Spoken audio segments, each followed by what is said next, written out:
I was 11 years old. It was a Friday night, and I was staying over at my best friend Mark's house.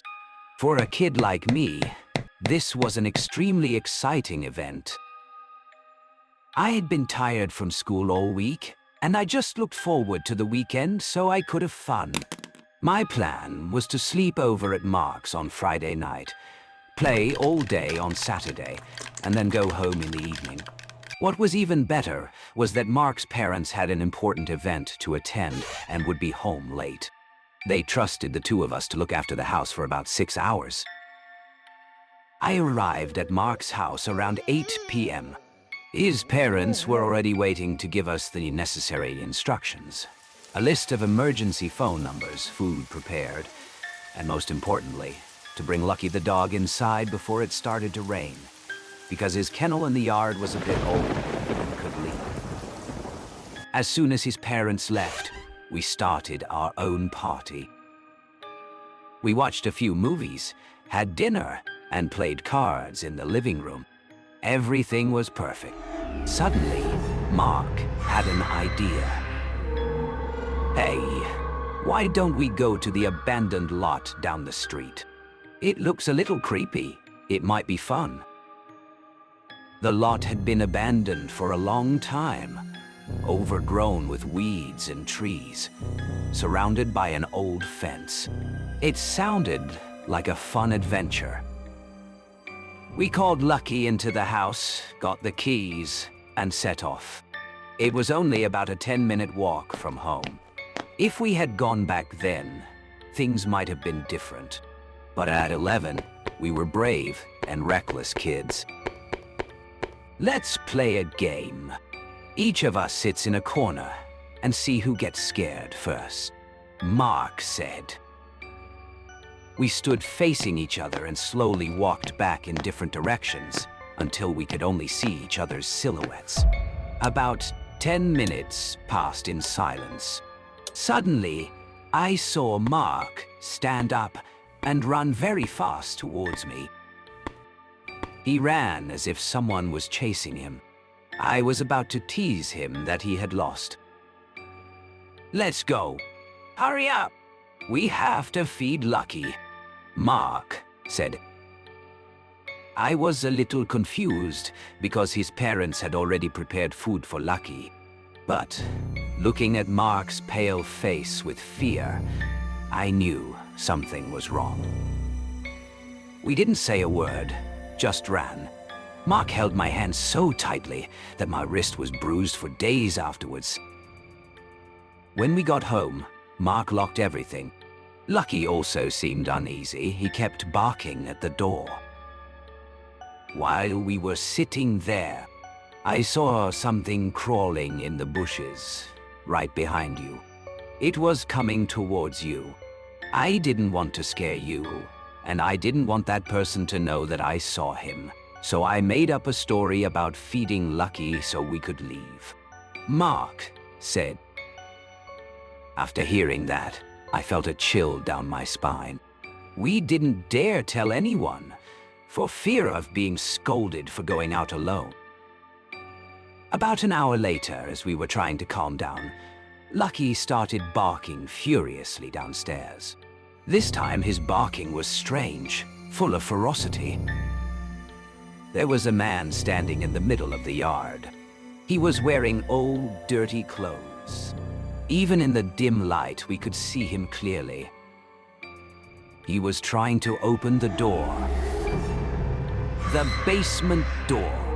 I forgot to lock the outside door, Mark whispered. Our faces paled. If he had come in through the basement door, there would only be a thin wooden door separating us from him. The noise outside stopped. Then there was the sound of a window being forced open at the back of the house. Then a crazy, creepy laugh rang out from the yard. The strange man began crawling around the yard on all fours, his head tilted back, staring up at the balcony where the two children were standing. The man crawled around the yard like a beast, his laughter never stopping. He threw his head back, his crazy eyes fixed on the balcony. We just stood there, horrified, watching that scene. He kept crawling and laughing like that for about 20-30 minutes, then suddenly stood up, climbed over the fence and disappeared into the darkness. The next morning, Mark's parents came back. They saw the main door handle covered in mud. "Why is the door so dirty? What did you two do?" "We were playing hide and seek. I thought of a trick to make the house really dark, so it would be harder to find," Mark said. His parents looked suspicious, but didn't ask any more questions. We never told the truth. Maybe until now, we still don't understand everything that happened that night. But I know one thing for sure. If he had gotten into the house that night, I probably wouldn't be here today to tell this story.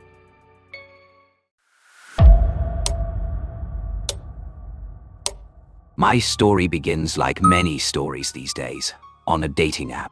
I met her through Connect. Her profile was Jenny. She looked very calm in her photos. Nothing flashy, no heavy filters, no duckbill. Just a few selfies, a simple bio, and just enough sarcastic messages to keep me interested. We talked for 3 nights. Jenny had a dry sense of humor that I liked, and the way she responded made me think she wasn't like the other girls on the app. She wasn't overly flirtatious, nor was she trying to impress. And honestly, that won me over. She asked me to meet. I didn't even have to ask. That surprised me. She picked a neutral location, a quiet coffee shop on the edge of town.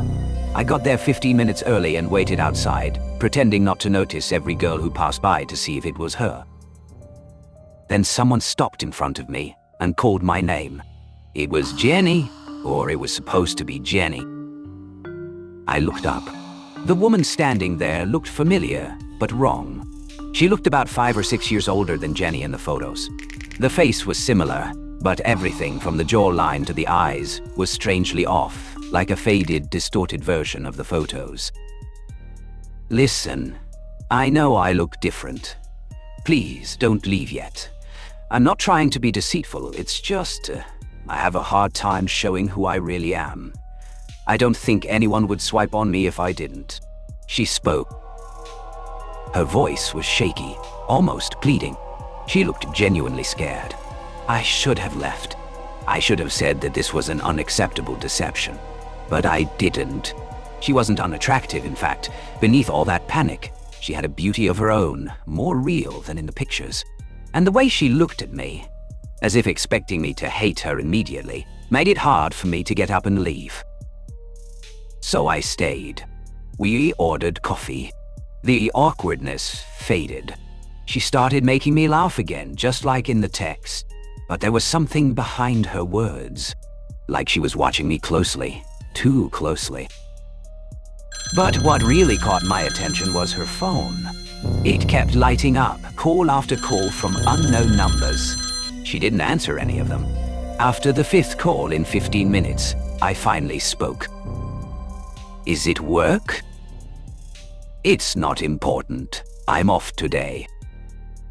I thought it was probably nerves. But then I noticed she was watching me from the corner of her eye, as if waiting for me to ask again. So I didn't. I just kept talking. After a few minutes, I asked her where she lived. "Why do you need to know that?" Jenny asked. Her voice was low. Not angry, but low, controlled, as if she were trying not to blow up. I backed away and said I just wanted to keep the conversation going. She didn't answer. 3 nights later, I was at home when she called me. No text, no warning, just a surprise call. I picked up. "Hey, I need you to come over here. Please. I need help," Jenny said in a hoarse, panicked voice. I should have known better, but there was something in her voice that pushed me. It didn't sound manipulative. It sounded desperate. So I took my keys and left. Her house was on the outskirts of town. It took me 40 minutes to get there. The place looked like it hadn't been there in a while. I knocked. No answer. I knocked again, harder. And then the door opened. It was Jenny, but not like before. Her eyes were wide, her skin pale. No, it wasn't her. Who are you? I asked, horrified. My name is Mark. Jenny is my girlfriend. You were going to see her, but you saw me instead. I backed away, but Mark had a gun raised. Don't move. As soon as I heard that click, I acted. I didn't think. I lunged forward, knocking Mark over. We both fell to the floor. The gun flew out from under the sofa. Mark grabbed me by the collar and threw me into a table.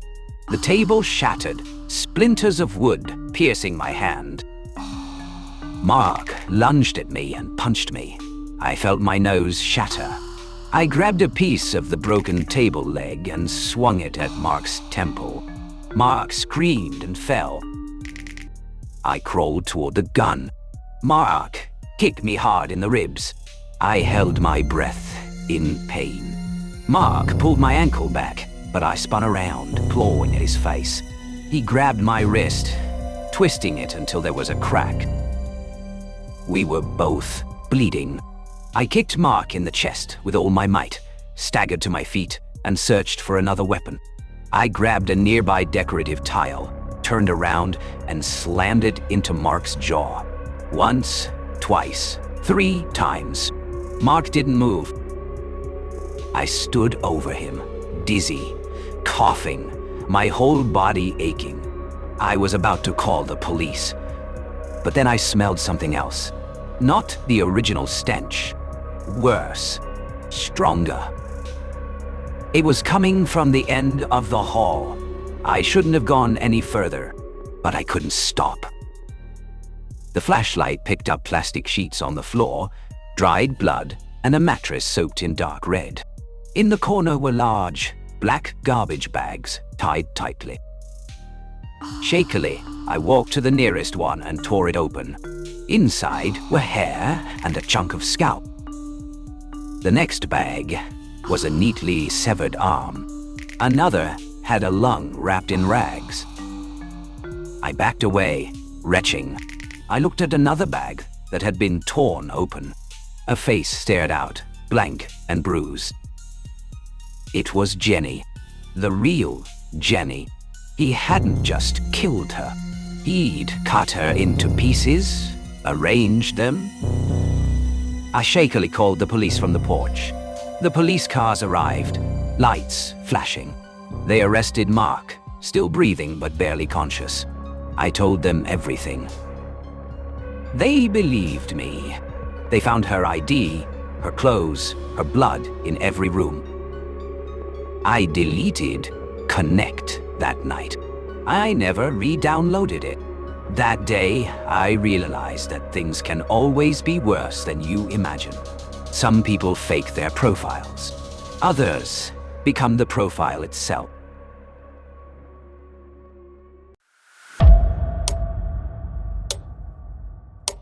I never liked Halloween.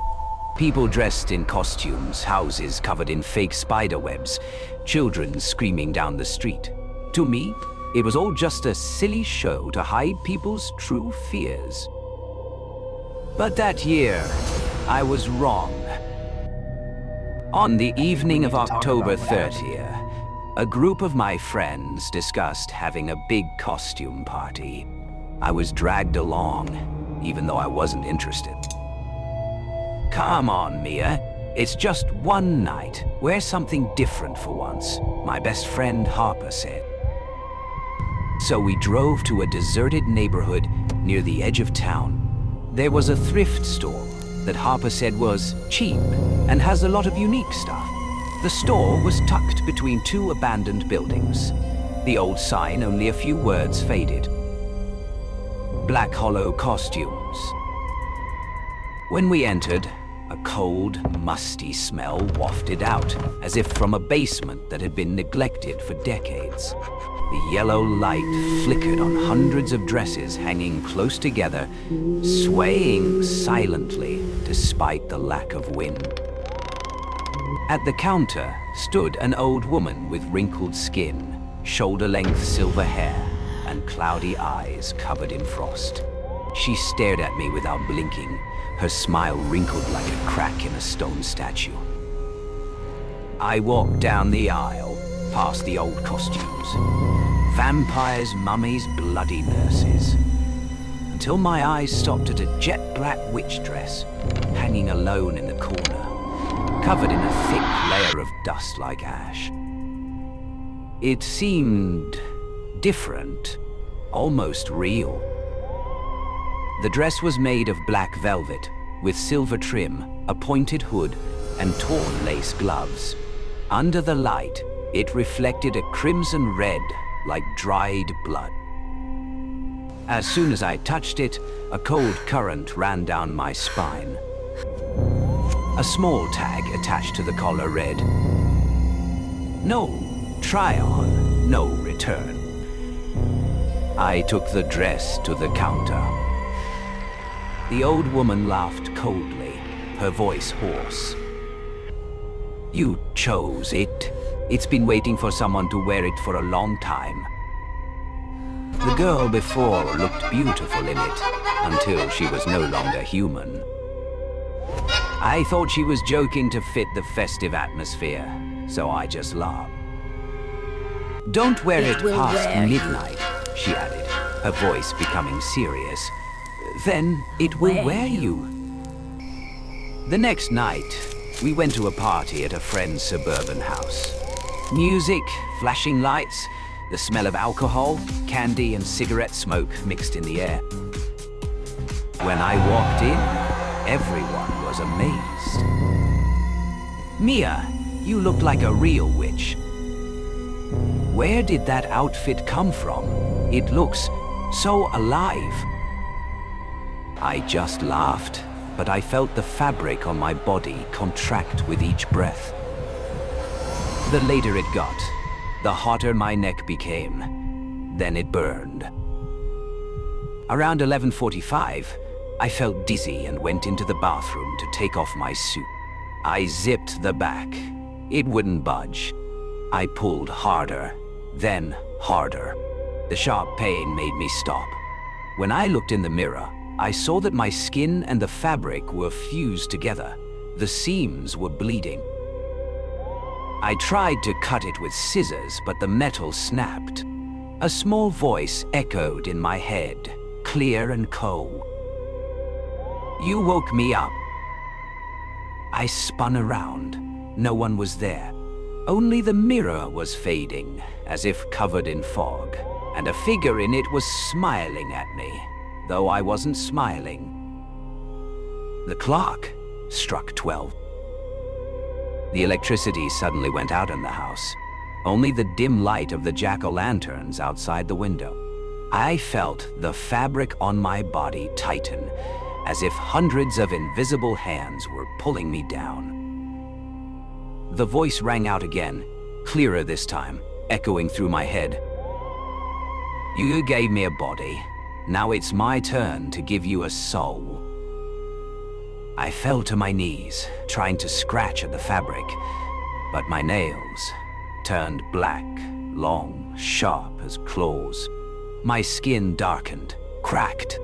In the mirror, my face was distorted, yellow eyes, a cracked mouth, white hair. Harper pounded on the door. "Mia, are you okay? Open the door." I tried to answer, but my voice was no longer my own. "Mia isn't here." A hoarse voice came from my mouth. The door swung open and Harper stood frozen. She saw me, or whatever was wearing me. I heard her scream, and then she disappeared into the night. The next morning, the police came. No one had found Harper. And me? They said I was missing. The only thing they found was the black dress, neatly hung in the bathroom, soaked and stained with blood. Rumor had it that Black Hollow Costumes had closed years ago in a fire, and the owner had died in the fire, wearing this very witch dress. But a few weeks later, in a different neighborhood, the store opened again. Same old sign, same words. No try-on, no returns. And the saleswoman was a young woman with black hair, pale yellow eyes, and a very familiar smile.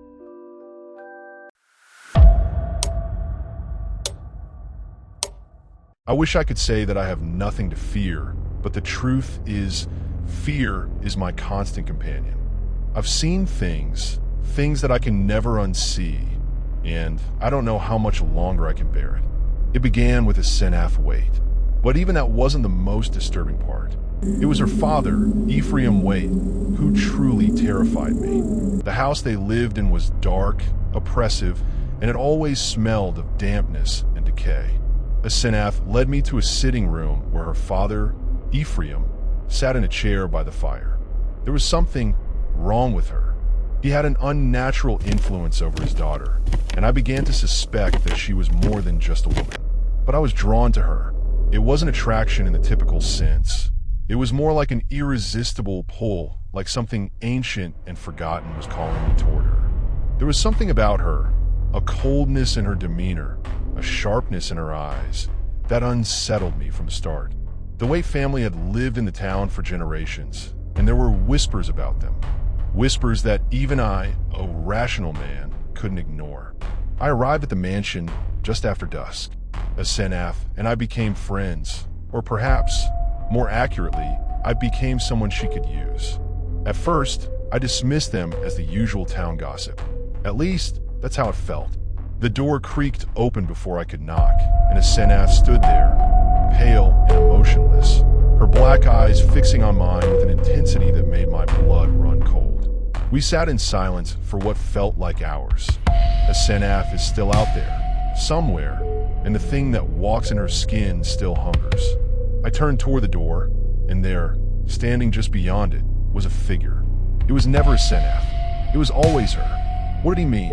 I didn't understand.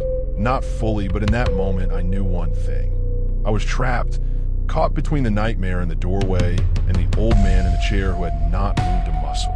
I've tried to forget. I've tried to bury the memories of that night deep within my mind.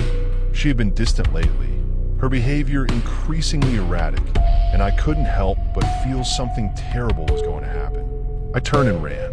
I bolted through the door, through the house, out into the night. I've seen the way she looks at me from the shadows, that same cold, dark gaze. The voice came from the doorway. It wasn't Asenath's voice. No, it was something far more insidious. But I know, deep down, that I will never escape. But I couldn't escape it. That thing in the doorway, that was what she truly was. But as I stood to go, something happened. I could still hear that voice, faint but insistent, calling me back, begging me to return. It wasn't Asenath. And the worst part? I'm beginning to feel her calling me again. The eyes were wrong, far too large. They glowed with an unnatural light, and when it smiled, I saw teeth, sharp, gleaming, and not at all human. The name may not mean anything to you, but it's burned into my mind forever. Don't fear her, Ephraim's voice rasped. It's only a temporary arrangement. Eventually, I could take it no longer. My nerves were fraying, and I excused myself, saying I needed to leave. And I know now, what Ephraim said was true. A guttural, rasping whisper that chilled me to the bone. That was when I heard it. A voice, faint at first, but growing louder. I had no idea what I was walking into when I accepted her invitation to dinner that night. He was an old man, twisted and frail, with a voice that rasped like the wind through dry leaves. A being that had taken her form, an entity that had inhabited her body for years, lurking beneath the surface, feeding on her life force. Asenath was not human. I turned, half expecting to see the wind blowing through a cracked window, but there was nothing but darkness and the oppressive weight of the house around me. His eyes glimmered as he watched me, but there was something off about them, something unnatural, like he wasn't really seeing me at all. "Come in," she said, and I followed her into the house. I tried to make small talk, but his answers were short and cryptic, his gaze never leaving me. There was an odd stillness to the place, as though it was holding its breath, waiting for something. Asenath watched me with that same unsettling intensity, and I could feel her eyes on me even when I wasn't looking at her. She wasn't like other women. There was something otherworldly about her. I staggered backward, my heart racing. I wanted to scream, to run, but I was frozen. "Don't go. Stay with me." The door opened slowly, almost imperceptibly, and I felt a cold, suffocating presence. The inside was just as oppressive as the outside. Furnishings covered in dust, cobwebs in the corners, the faint scent of something metallic in the air. There were rumors that Ephraim was a scholar of forbidden lore, that he dabbled in things man should not know. The thing in the doorway was a grotesque mockery of her, a twisted, malformed version, its skin pallid and stretched over an impossibly thin frame. That is, until I met Asenath herself. She spoke in strange riddles, and her eyes, whenever they caught mine, seemed to peer into the deepest recesses of my soul. On a cold winter night, a young journalist named Olivia arrives at Potawatomi Mansion, an old mansion located in the outskirts of Chicago. This house is infamous for its ghost stories that have been passed down through the centuries. People in the area say that the mansion once belonged to the Randolph family, but after a gruesome murder, the entire family disappeared, leaving the house abandoned with restless spirits. It is said that no one dares to come near the house after tales of strange figures and eerie laughter began spreading throughout the region. Olivia had heard these stories and decided to investigate. She brought along a camera and a recorder, hoping to capture any paranormal phenomena to write about for her next article. When she arrived at the large gate of Potawatomi Mansion, the cold and heavy atmosphere made her feel a strange unease. But Olivia was determined to proceed. As Olivia entered the mansion through the large, old door, everything inside seemed to have been abandoned for years. The walls, faded with age, and the dusty furniture created an eerie atmosphere. The wooden doors creaked in the wind, emphasizing the mansion's silence. The faint light from her camera flashed through the dark. Olivia took a few pictures, starting to jot down notes on the information she had gathered. At that moment, she heard a slight noise from behind. Olivia turned around but saw nothing. A sense of unease rose within her, but she dismissed it and continued exploring deeper into the mansion. After passing through a few empty rooms, Olivia discovered an old book on a wooden table. Inside the book were descriptions of the mansion's history and the Randolph family. She began reading and found that this family had been the victims of a great tragedy. Randolph, the head of the family, killed his wife and daughter in a fit of madness before taking his own life. As Olivia continued to flip through the book, she read more about strange occurrences within the house.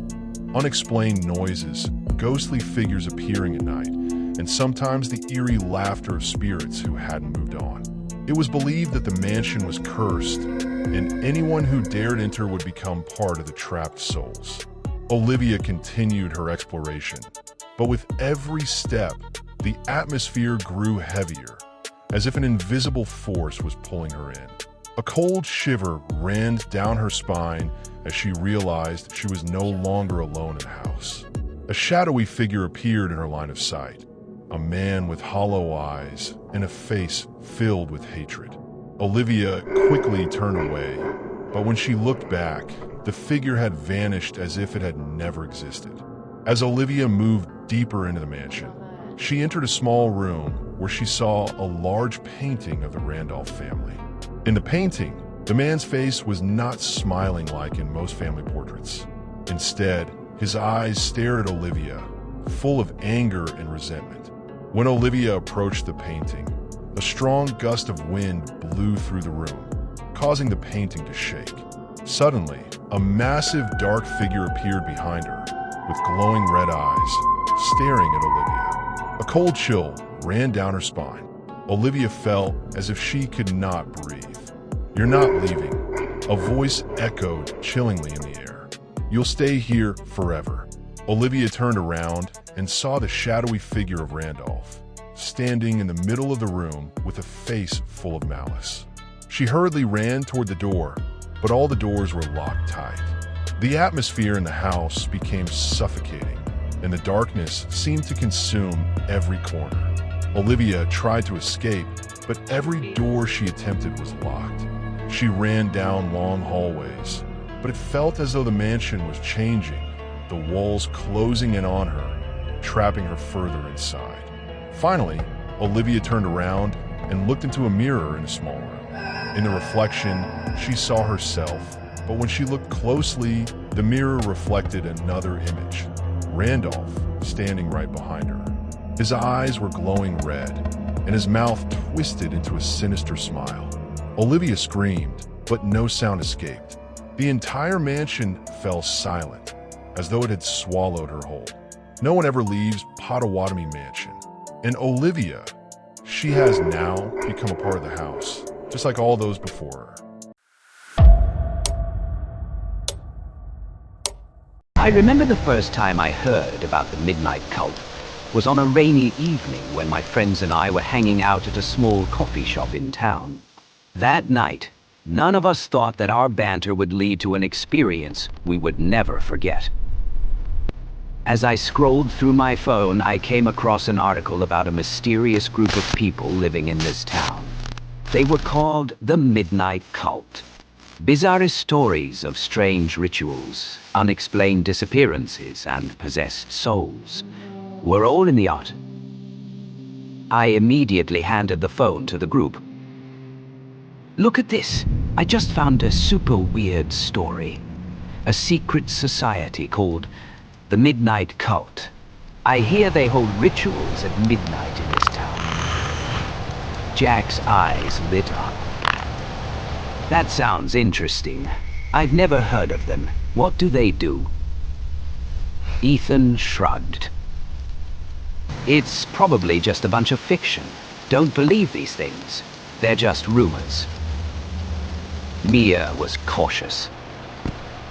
"But what if there really is some secret society that does some kind of supernatural ritual?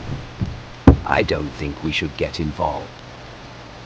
But the more I heard, the more I learned, the more my group of friends and I were drawn in. No one could deny that the name the Midnight Cult had created such a great curiosity that we couldn't stop thinking about it. Especially when we found information about a ceremony tonight, right in our town.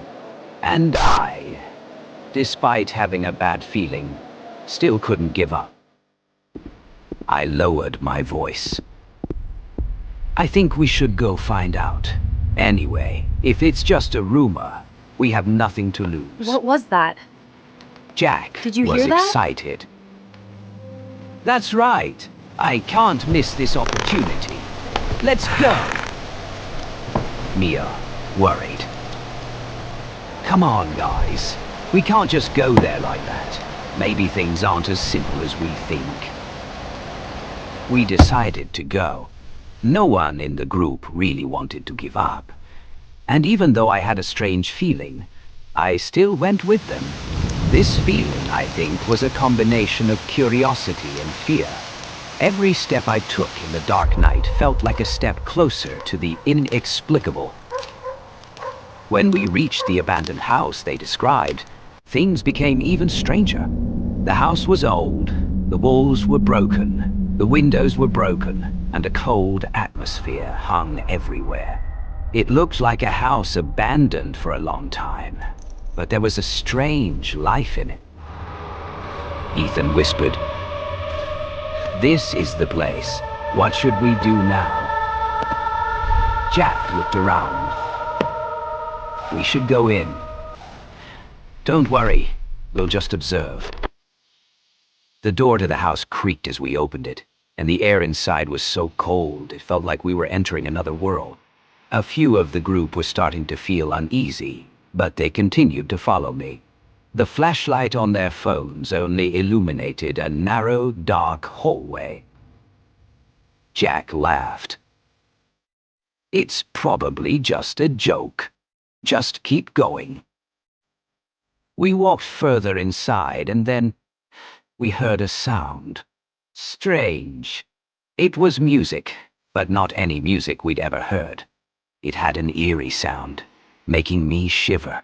And then I realized that the sound wasn't coming from a radio or a speaker, but from a ritual. Mia shivered. "We have to go now, Lily. This isn't a joke." I paused for a moment and then stepped into a room. I felt like something was telling me to do it. A circle of people in black robes stood around a fire, muttering prayers I didn't understand. In the middle of the circle stood a man wearing a black robe and a hood that covered his face. When the light fell on him, I felt an invisible force surrounding him, and I knew immediately that we shouldn't be here. Lucas whispered, "Let's go. What are they doing?" But before we could retreat, the man with the hood turned and looked straight at us. His cold eyes seemed to pierce through me. My whole body froze, and I felt like something terrible was about to happen. Lily trembled. "Go now. We have to get out of here." We hurried away, but as we reached the door, I heard a whisper in my ear. We couldn't escape them. A shadowy figure stood in the darkness, watching our every move. When we left the house, no one said anything. That strange feeling still lingered in me. But I knew we had seen something that no one could explain. The group was silent, only the sound of our heavy footsteps in the dark. I couldn't sleep. The strange feeling after that night followed me all night long. The cold eyes of the man in the abandoned house did not leave my mind. I couldn't stop thinking about the whispers in the wind. We had just witnessed a strange ritual. But what scared me the most was I couldn't understand why there was such a terrifying power in this town. The next morning, I met my friends at the coffee shop. Everyone looked tired and worried.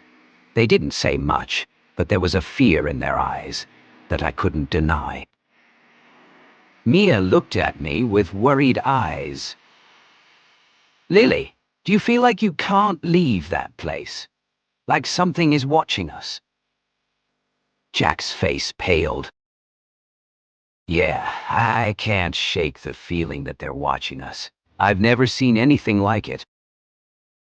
Ethan pondered. "But why us? They won't leave us alone. I have a feeling this isn't as simple as a joke." Lucas shook his head, trying to laugh. "No way. We must have imagined it." But I knew, despite everyone's efforts to act calm, we were all scared. I was starting to feel like something bigger was coming.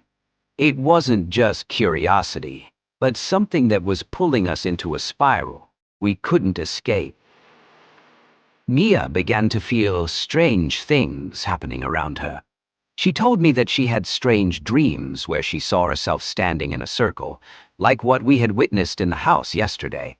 But this time, she wasn't just standing there. She seemed to be participating in the ritual. Mia trembled. "Lily, I can't take it anymore. It feels like something is waiting for me, and I can't control it." As time went on, we felt more and more haunted. One evening, I received a strange text message from an unknown number. The message had only one sentence: "We're not done yet." I felt frozen in place. It wasn't a threat, but an affirmation that they knew we were there, and we couldn't escape. I whispered to myself, "What should we do now?" We decided to go back to the abandoned house. None of us wanted to do it, but we knew that only by doing so could we find out the truth about the Midnight Cult. I couldn't stop thinking about that message and the feeling that someone was watching us every step of the way. Did they really know everything about us?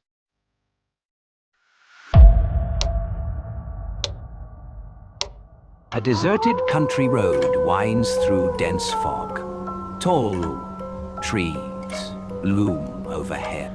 A single car headlights cut through the darkness. Inside the car, Jason Harper driving and Emily Harper sitting in the passenger seat. Jason, are you sure this is the right place? The realtor said it's just down this road.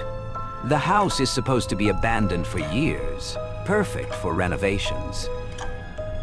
The car rounds a bend and suddenly the silhouette of an old decaying mansion emerges from the fog. Its windows are dark, some broken vines crawling up the walls. Jason parks the car. They get out. The wind picks up, carrying a faint, whispering voice.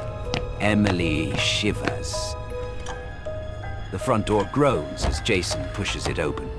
The air inside is cold, stale, and smells faintly of decay.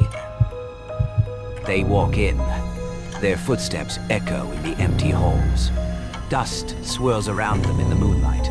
A grand staircase leads up to the second floor, its banister warped and rotting. Suddenly, a faint child's laugh echoes from upstairs. Emily freezes.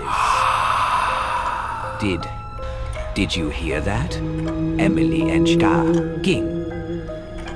Probably a raccoon or something. They continue, exploring. In the dining room, a long table is covered in cobwebs. Chairs are overturned. A silver candelabra lies on the floor, dented. Jason picks it up and shakes it gently. Then the candelabra flies from his hands across the room, smashing into the wall. Jason and Emily stumble back, horrified. A loud creaking sound comes from the staircase. Both look up. A dark shadow moves across the top landing. It disappears. Emily gasps. Dort. Emily unwraps a blanket, trying to warm herself. A sudden knock comes from the window. Both freeze. Who's there? Who's there? Emily startled. Jason slowly approaches the window. Nothing is outside. He sighs in relief. The knock comes again, louder this time. A faint, distorted child's voice whispers, "Go away." Emily clutches Jason's arm. The temperature in the room drops dramatically. Their breath becomes visible. Suddenly, the lights from their flashlights flicker. Shadows stretch unnaturally along the walls. A cold, unseen hand brushes Emily's shoulder. She screams. Jason grabs a nearby chair, swinging it wildly, but hits nothing. The room is empty, yet the presence is undeniable. A low, guttural whisper fills the room. You shouldn't have come. Jason and Emily huddle together, terrified as the first real night of horror begins in Willow Creek. Jason and Emily are huddled on the floor, clutching each other. The cold in the room is unbearable. Their breaths come in short gasps. Shadows twist unnaturally across the walls. Jason grabs his phone, trying to call for help. No signal. He tries again. Still nothing. A soft, dragging sound comes from the hallway outside the room. Something is moving. A door at the end of the hallway creaks open slowly on its own. Emily hides her face in Jason's chest. The room grows darker, as if a shadow is spreading. A low, almost human-like moan echoes from the corridor. I want to leave. I want to go home. Emily crying softly. Jason slowly stands, trying to look brave. He grabs a candle from a dresser and lights it. The flame flickers violently, then steadies. He steps into the hallway. The floorboards groan under his weight. Cold wind brushes past him. He shines the candle down the hall. A small pale hand suddenly reaches out from under the staircase, grabbing at him. Jason stumbles back, screaming. Jason! Emily screaming. The hand disappears as quickly as it appeared. Silence falls. But now, faint whispers are all around them, echoing from the walls and ceiling. Whispers overlapping. Leave. Now. Go. The next morning, the rain has stopped, leaving a damp, foggy landscape outside. Jason and Emily are examining the house by daylight, the horrors of the night before fresh in their minds. They find a small library, dusty and full of cobwebs. Emily opens a large book, flipping through pages of old newspaper clippings. Jason, look at this. Clippings show a series of mysterious deaths and disappearances in the mansion, all involving children. One article catches their attention. A woman named Madeline Thorne was accused of witchcraft and killed on the property in the 1800s. A sudden loud bang upstairs makes them both jump. A chair slides across the floor on its own. The air grows icy again. Jason grabs Emily's hand. We need help. Someone who understands this. Jason finds an old working landline in the study room. He dials frantically. The line clicks. Then a calm, confident voice answers. This is Dr. Marcus Vale. How may I help you? My name is Jason Harper. We moved into a mansion in Willow Creek. Something's wrong. There's a spirit here. It attacked us last night. Take a deep breath.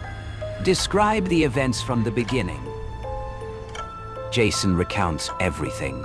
The whispers, the shadows, the hand under the stairs, the dragging sounds, and the chilling presence. Emily adds the newspaper clippings about Madeline Thorne. Jason hangs up, glancing at Emily, both knowing that tonight will be even worse than before. The rain has returned, light at first, then heavier. Fog swirls across the lawn. Jason and Emily stand at the edge of the driveway, nervously awaiting Dr. Marcus Vale and his team. A sleek black SUV appears through the mist. 3 figures step out. Dr. Marcus Vale, a calm, experienced paranormal investigator. Sister Helena, a medium with deep spiritual insight. And Liam, a tech specialist with a knack for detecting anomalies. Are you ready? Once we enter, there's no turning back until we've dealt with her. I don't know if I can. Emily trembling. They all enter the mansion. The doors creak ominously, echoing through the dark hallways. The team sets up equipment, EVP recorders, EMF detectors, cameras, and candles. Dr. Vale explains the plan. Madeline Thorne is strong. She feeds off fear. She reacts to sudden movements, loud sounds, and non-vegetarian food. Her anger stems from betrayal and her violent death. Tonight, we'll attempt to communicate, then bind her spirit. Jason and Emily sit in the corner, holding each other. A faint whisper floats through the room, too soft to catch clearly. A sudden slamming sound upstairs causes Liam to drop his camera. Dr. Vale moves toward the staircase. He ascends, candle in hand. The shadows seem to stretch along the walls, forming twisted shapes. A chilling, high-pitched laugh echoes down the staircase. Dr. Vale carefully approaches a closed door at the end of the hallway. The temperature drops sharply. His breath becomes visible. Madeline Thorne, we are here to help you move on. The door slams open violently on its own. A shadowy figure appears. A pale woman in a tattered dress, her eyes black voids. Long black hair obscures most of her face. She floats a few inches above the floor, moving unnaturally. Madeline Thorne, your anger belongs to the past. You will not harm them. The ghost screams, a high-pitched wail that shakes the walls. Furniture slides across the floor. Candles extinguish themselves one by one. Liam shouts, trying to record everything. Sister Helena steps forward, holding a small pendant glowing faintly. By the light of the old, by the power of the unseen, I call you to listen. The ghost pauses, tilts her head. A whisper emerges, almost human. Why did they betray me? Ghost whispering. Suddenly, a loud crash is heard from downstairs. Jason and Emily run toward the sound. They see furniture thrown across the room. A shadow moves across the ceiling, then lands in front of them. It's Madeline Thorne, Emily screaming. The ghost lunges at Jason. He is thrown across the room. Emily tries to grab him, but the ghost grabs her too. Both are lifted off the ground by an invisible force. Dr. Vale runs to the center of the room, holding a small silver cross and chanting an incantation. The ghost lets out a chilling scream. Leave or die, ghost screaming. Jason manages to grab a piece of broken furniture, swinging it at the ghost. It passes through her like smoke, but slows her down. Dr. Val's shouting grows louder. Sister Helena joins in, the pendant glowing brighter. The ghost starts to dissipate slowly, her wail fading. The air warms. The objects stop moving. Jason and Emily collapse to the floor, exhausted but alive. Dr. Vale's serious to Emily and Jason. This is only the beginning. Spirits like Madeline Thorne, they are powerful. But tonight, she has been weakened.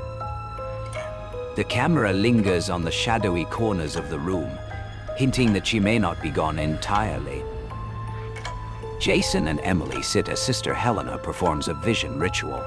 Candles circle them. Incense smoke curls around their faces. Suddenly, the room shifts. The walls seem to bleed. Her fury is born of betrayal, starvation, and murder. They left me. They left me. Ghost whispering. Objects fly. Lights flicker. Shadows dart across hallways. Jason and Emily are trapped in a room, terrified. She's feeding off your fear. Stay calm. Dr. Vale shouting. Jason sees ghostly children in the corner, echoes of Madeline's lost family. One reaches toward him, whispering, "Join us." He panics. But Sister Helena intervenes with her pendant, driving the spirits back. Dr. Vale and Sister Helena lure Madeline into the attic. Candles, protective symbols, and chanting surround her. "You can't take me," ghost screaming. Emily, summoned by Sister Helena, repeats her mother's name to calm Madeline, connecting to the part of her soul still human. Madeline, it's time to rest. You don't have to hurt anymore. The ghost shrieks, convulses, then suddenly falls silent, hovering briefly before dissipating into mist. The attic is still. The storm outside breaks into light rain.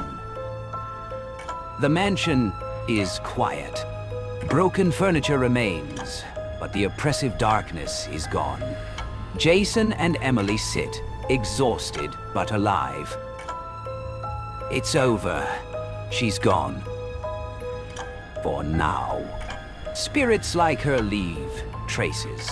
Respect the house. Don't return alone, Sister Helena. Madeline Thorne's story is a warning. Not all spirits want revenge. Some just want closure.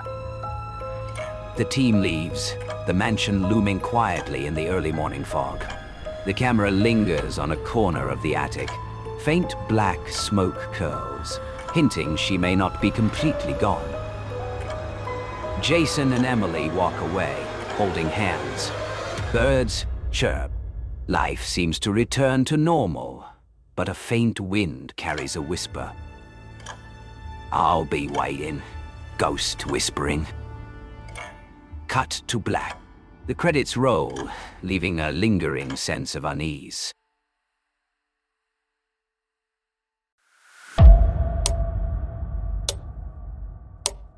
In an old, decaying mansion on the outskirts of a forgotten town, there were whispers of strange occurrences. The house had stood abandoned for decades, yet every time someone dared to enter, they reported seeing dolls, dozens of them, all scattered throughout the rooms. But the most terrifying part wasn't the dolls themselves. It was that they were always watching. And when the town folk spoke of it, they mentioned something far worse than the dolls. They spoke of the dolls beneath the floor. No one dared to speak of what happened to those who tried to dig them up.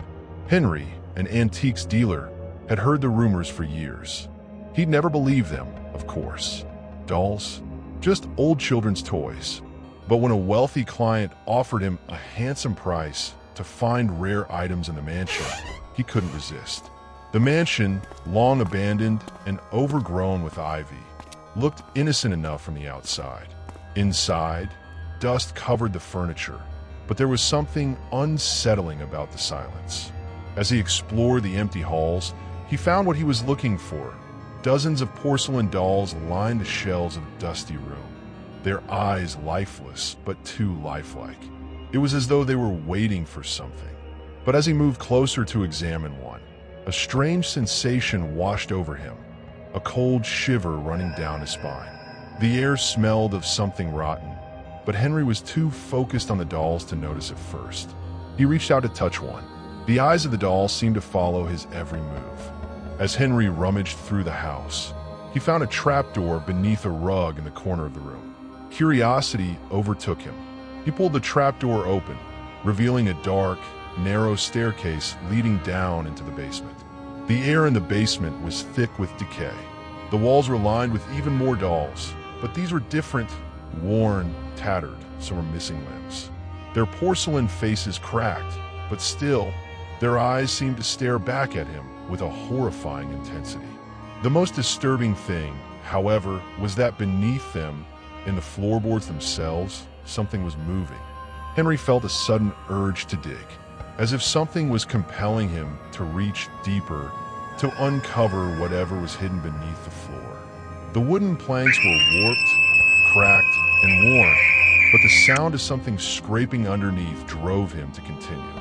He pried up the floorboards, and as they creaked open, he saw it. Dolls, dozens of them, entombed beneath the floor, their bodies crammed into a tight space, their faces frozen in expressions of horror. But these dolls, they weren't just dolls. The eyes moved, the mouths twitched, and the air began to vibrate with a low, mournful hum. A voice, deep and echoing, seemed to come from within the floorboards, as if the dolls themselves were speaking to him. "Let's out." Before he could react, the ground beneath him shuddered. The dolls' eyes blinked open fully. Their heads turned, one by one, following him with an unsettling, synchronized movement. Henry stumbled back, heart pounding, but his feet were rooted to the floor. He felt oppressed. Henry woke, but it wasn't the world he had known. He was no longer on the cold floor of the basement. Instead, he found himself surrounded by dolls, hundreds of them, all lifeless once more, their eyes closed, waiting for the next unwitting soul. A whisper brushed against his ear, just barely audible, "You belong to us now." It wasn't just the dolls that moved. Henry's limbs twitched. He reached up to his face, and in the reflection of a nearby, cracked mirror, he saw it, the horrifying truth. He was becoming one of them, his body slowly changing into porcelain, the coldness creeping into his bones. His limbs stiffened, his skin turned pale and lifeless, his mouth barely able to form words. And then, the voice again, louder this time, "Now you will watch." Evelyn woke up the next morning in her nearby house, unaware of the horrific events that had unfolded in the mansion. But she couldn't ignore the strange feeling that something was wrong.